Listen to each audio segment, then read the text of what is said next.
Assalamualaikum warahmatullahi wabarakatuh. Di sini saya akan mempresentasikan proyek akhir proyek UAS Big Data. Di sini saya membuat suatu aplikasi Zeppelin ini yang diintegrasikan dengan teknologi Spark Big Data. Ini instansi yang telah saya buat. Instansinya telah dalam keadaan running. Kemudian setelah dia running, kita harus melakukan setting pada EC2-nya. Di sini hal yang paling penting yang harus kita setting adalah environment dari Zeppelin itu sendiri.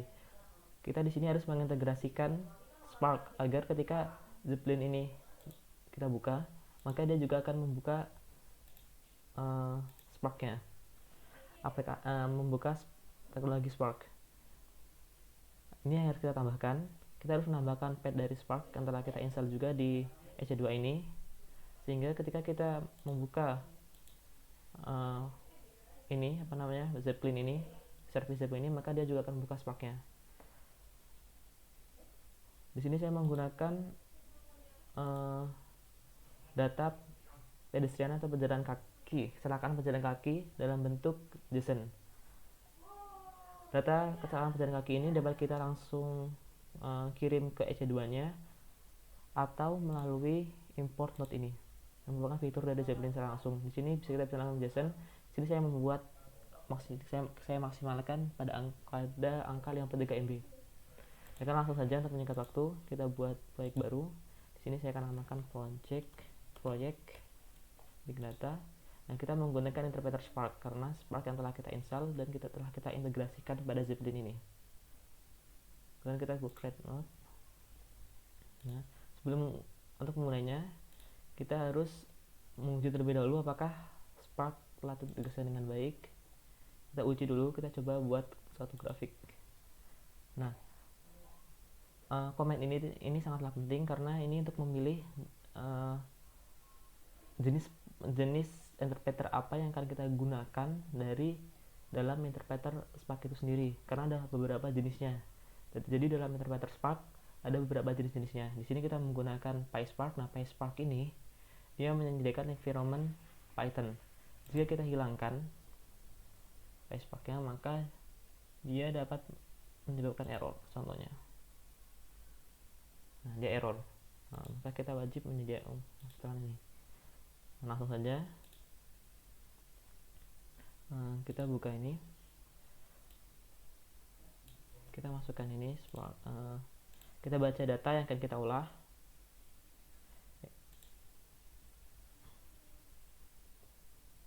Kita tunggu prosesnya. Nah, ini datanya sudah terbaca dengan baik. Udah langsung. Sebelumnya command Spark ini dia akan menyediakan environment skala dengan juga dan Spark konteks, sehingga kode di bawahnya ini akan dieksekusi menggunakan environment skala, menggunakan pembacaan skala. Langsung lagi kita coba tampilkan datanya.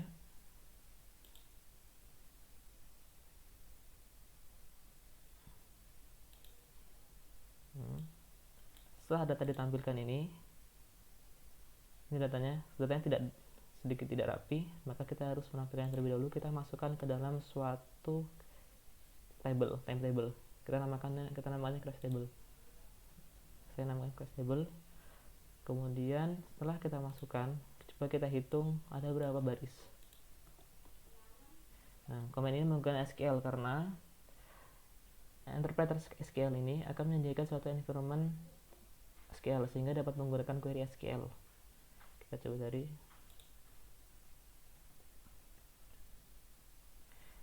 Nah, ini hasilnya ada 33.000 lebih baris yang ada pada tabel ini. Jika kita hilangkan ini komen SQL-nya, maka dia akan error. Sebagai contoh,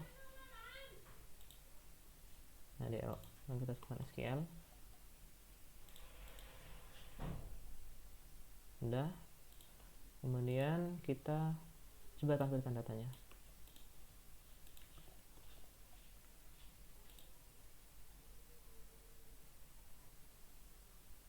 Prosesnya cukup lama. Nah, ini Ini tabelnya kita peroleh. Nah, ini ada beberapa jenis grafiknya. Ada grafik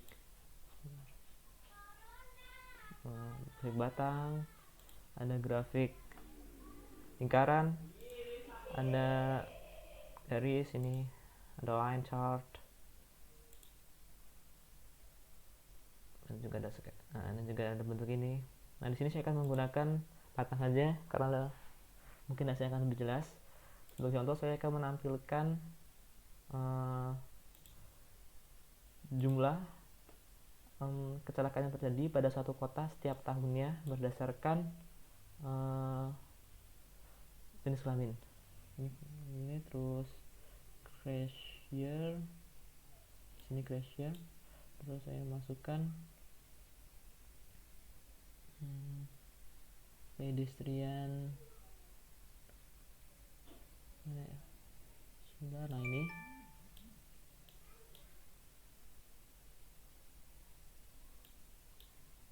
kita bisa count di sini.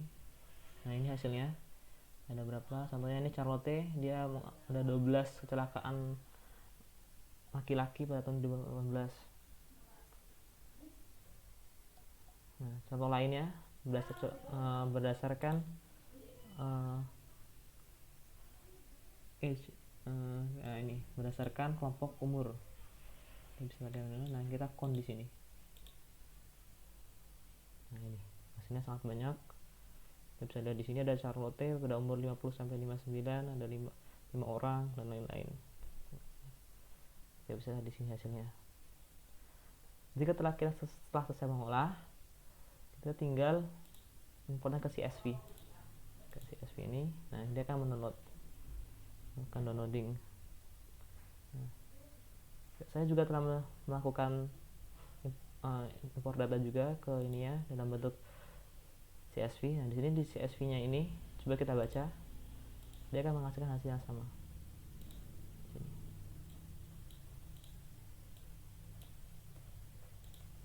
Ini contoh pembacaan pada ini.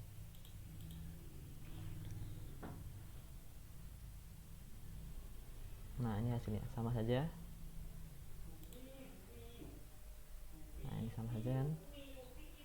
Nah, cukup sekian presentasi dari saya. Bila ada kurang lebih saya mohon maaf. Wassalamualaikum warahmatullahi wabarakatuh.